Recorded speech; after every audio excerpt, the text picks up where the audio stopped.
Shalom Aleichem. Appreciate everybody jumping on. Okay. David, Kalev. All right, I appreciate y'all.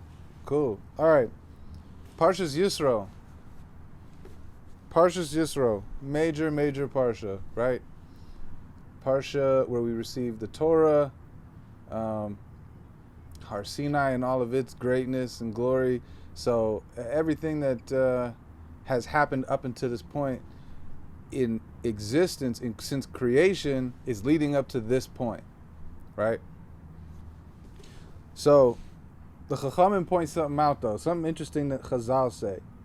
It says Vayomer Yisro Baruch HaShem, right? Yisro says Baruch HaShem, and the Chazal say that it's a shanda, it's a shame that of all the greatness and the great people who had come before Yisro, that this is the first time that Hashem's praise had been sung. Yisro, the Kohen Midian, right, the priest of the idol worship, of all global idol worship, comes and says Baruch Hashem, and it's seen as like the first time that this is happening. So Chazal say, they say, what a shame that this is the first time this is going down. So they also say, let me go ahead and mute. I got you. Appreciate you, love. Okay. And then so then they also point out, how could they say that this is the first time that this has happened, right? First time that somebody has praised Hashem? What about Shira, right? It was just Shabbos Shira, where the Az Yashir was sung, and this whole idea of praising Hashem, Shir La Hashem. They're singing praise to Hashem already. So what could they mean by that? Okay, by the Kriyas Yamsuf, when the sea split, they come out the other side. The Egyptians get drowned in the Yamsuf, and Moshe Rabbeinu and all the Jewish people, they're out there singing. They're singing Shir La Hashem. Okay, so then it goes like this. So then he says, so you can't say that this hadn't happened before, that nobody has sung for Hashem. But the Zohar comes and explains it like this. It says, when Yisro comes along and he says, Baruch Hashem, and he says, Ve'ata Yadaiti, for now I know that Hashem is greater, right? Mikola Alekim, greater than all the other gods. Should be some obvious questions with that lashon, right? Obvious questions should pop up. But he explains like this. There's another pasuk, and the Zohar makes a connection here. He says, So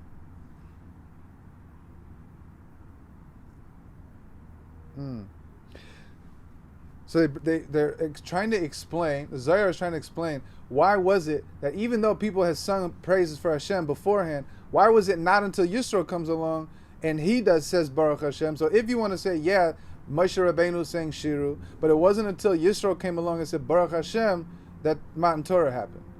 So this is what the Zohar is trying to explain. And it explains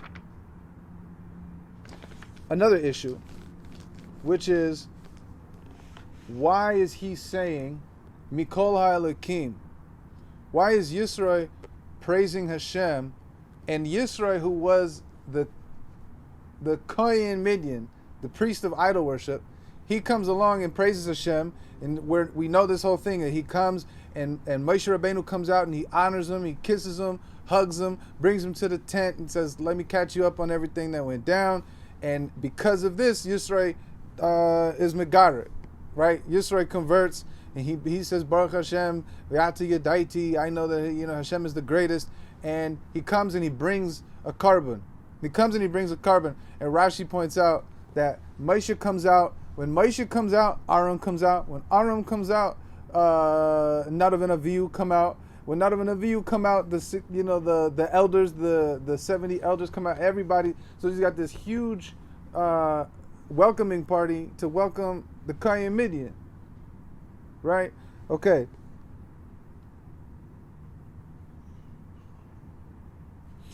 So we're going to go back to this issue with Mikol HaElokim.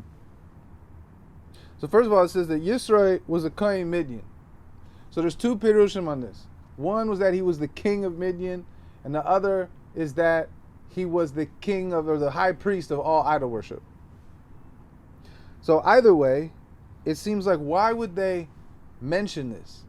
Why would this person, as we know, you're not supposed to remind somebody of their past, especially as they come to be, to be Mizgara. When a ger comes, you're not supposed to remind them that they're a ger. You're not supposed to remind a Baal Tshuva, somebody who was born Jewish, about their past. You're not supposed to remind them of that. And yet here they're saying specifically Kohen Midian. They didn't say Melech Midian, Kohen Midian, and he's the priest. Seems like a disrespect. And we know from the nature of the whole parsha, as Moshe Rabbeinu's showering him with kavod, and the fact that the parsha where we received Torah is called after Yisro, right?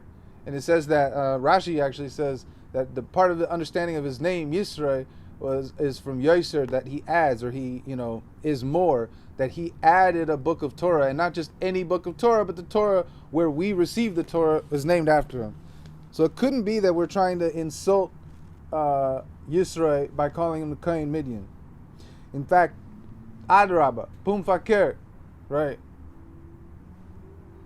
The whole point of pointing out that he was the Kohen Midian, either he's the king of Midian, he's the leader of these people, and in an even higher sense, actually, if we were to accentuate the fact that he was the high priest of all idol worship, this is the bigger Mila. And it's considered a Mila, according to Chazal. So why is that?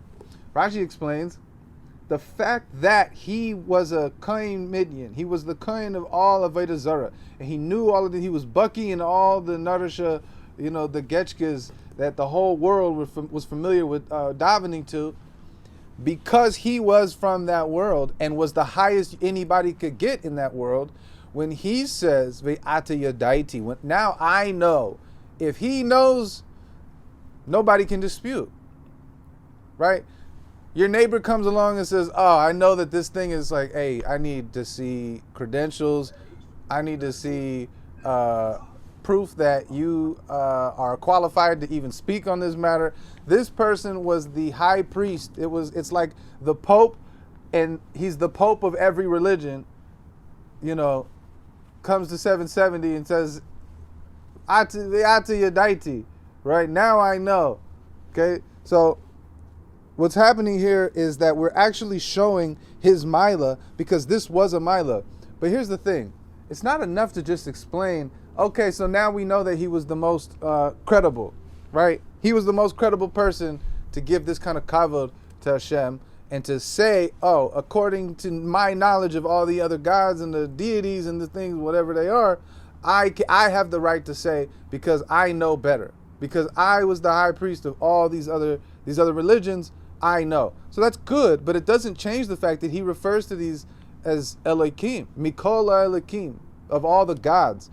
It's such a fascinating situation over here, right? So Rambam says, how did Avodah Zarah happen? So the world was created by Hashem, and Hashem created the world through these different intermediaries, both physical and spiritual, right? We see the stars and the moon. The moon literally affects things like the tide and all these different things. So the physical luminaries, the physical things that Hashem created, literally control and have it has an effect on our physical world. So he clearly created these physical intermediaries to help in creation. But on top of that, he also created spiritual ones that we can't even see, but they're there. And these things were created in order to create a system where existence runs smoothly. But it's not that he created them and then bounced. He created them and is continuously creating through them. It's a system, but he's creating through that system. So the error happened when over the generations, first they knew this. First, the whole world knew that Hashem created these things in order to create and continue the world. But they started to think, oh, we ain't heard from him in a while, but we got these luminaries. We got this. We have the angels and other different things. So they started to give their respect and their honor to the things that they feel a direct connection with, right? And we know that Kabbalah explains that according to Gematria, the word Elohim is Gematria HaTeva, nature. So existence, as we know it, is directly related to the the manifestation of God that we refer to as Elohim, which is the creative aspect, the feminine aspect. The Shechina is Elohim, right? Part of Shechenes is dwells in our world, and even in the higher worlds. So these spiritual beings and the physical beings start to get worshipped by people because they see the power of God in them. So this Getchka does this thing. After you forget that it's HaShem really just working through it, they start to show it cover. So what happens? It's referred to as kagarzen biyara chaytzev bay. It's saying to worship or to thank the axe in the hand. It's not the axe that did the work. It's the hand that does the work. It's the person that's doing the work in this muscle. And so in the nimshal, in the explanation of this analogy, you don't praise these things. You don't praise the creations that were made in order for us to exist the way that we do. They exist for us. And we're going to praise them? Yes, they're greater than we are in so many different ways, and they're closer to HaShem. But the higher you get, the less they even have a sense of self. How can you praise something that doesn't even really exist? It's just an extension of HaShem. So Rambam says that this is how Avodah Zarah started. So the fact that Yisro comes along and says, oh, I understand that HaShem, says Havaya, right, the God that is transcendent, is greater than all of Elohim. He's pointing out from his perspective, having understood the way that nature works, the way that these powers and these spiritual entities work, that it's all HaShem. That it's all HaShem. And so that's what he's pointing out here. And then he brings like this, he says, that's from Koheles. Yeah. So the whole point of pointing out that Yisro understood with his knowledge going into it, he understands the greatness of these other spiritual entities and physical entities. That all these different things, they exist and they have power, right? There's a Gemara, it's not in the Sikha, but there's a Gemara where they come to one of the Chachamim, I think it's Rabbi Akiva, if hopefully somebody will fact check this, but they come to him and they say, how come these people that are across the street, they're going into this base of Avodah Zarah and they come out the other side perfect? Somebody goes in missing a limb, God forbid, or they're sick or whatever it is, and they come out the other side healed. And so the Chacham says it works, but it's not emes. We're expected to do what HaShem said. So to if you want to get something done, and you go directly to the manager of whatever branch you need this thing happening from, they might be able to do it for you. Might be easier, less involvement. They'll do it for you right away. But when your father is the CEO of the company, how do you think that makes him feel? Oh, they did that for you? Okay, good. I'm happy they did that for you. I would have given it to you anyway. Because it's not like they can do anything against Hashem.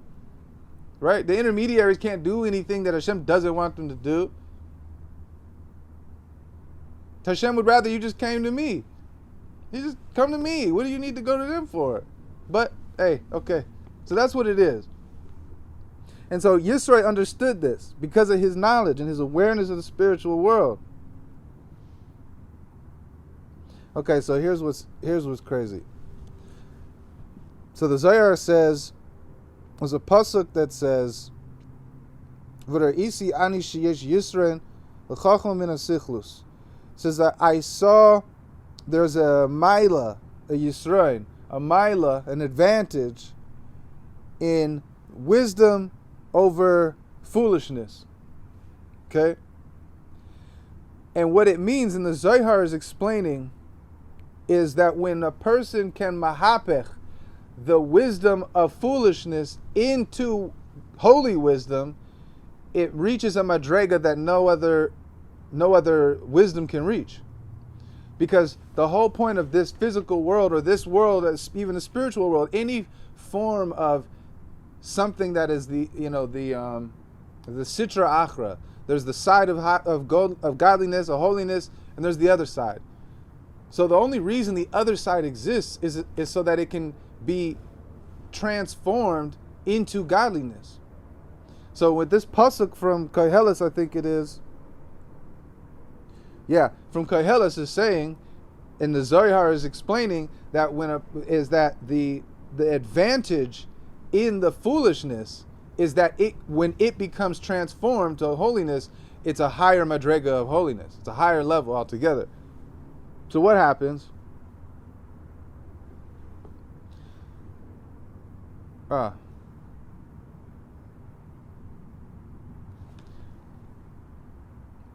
Okay.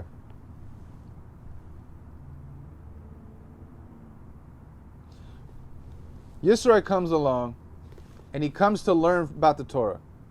He hears about all these things, right? It says that Yisro heard Vayishamu Yisro. He heard, and then he came to Moshe Rabbeinu in the wilderness. He comes out to them, and it says that he brought Tzipporah and the children, and he comes to Moshe Rabbeinu, and Moshe Rabbeinu then tells him about everything that went down, and then he converts. Okay. Now, what Yisro is doing is coming and he's mavarer this chachma that he had. He's transforming the wisdom of all of the nourishkeit that he knew, and he's bringing it to holiness, right? Because what happened was this elevation of the foolishness of his knowledge is what triggered Matan Torah. It wasn't that the order of events was this happened and then Yisro came and then he came just in time. He came just in time because it wasn't going to happen until he came. That's what I mean. So this is what's happening. The greatness of Yisro's involvement with Matan Torah is that he triggered it. This was the catalyst. So he goes on to say like this. There was a gezerah that HaShem made. There was a decree that the spiritual world and the physical world are two separate things, right? It says that before the giving of the Torah, it says that the Avos used to fulfill the mitzvahs, and they used the example of tefillin. That they used the tefillin. What would they do? They would take tree bark or whatever it is, and they would wrap it around their arms. That would be the symbol, right? That was what it was. And then when they were done with it, they threw it away, because the Kedusha didn't permeate that physical thing.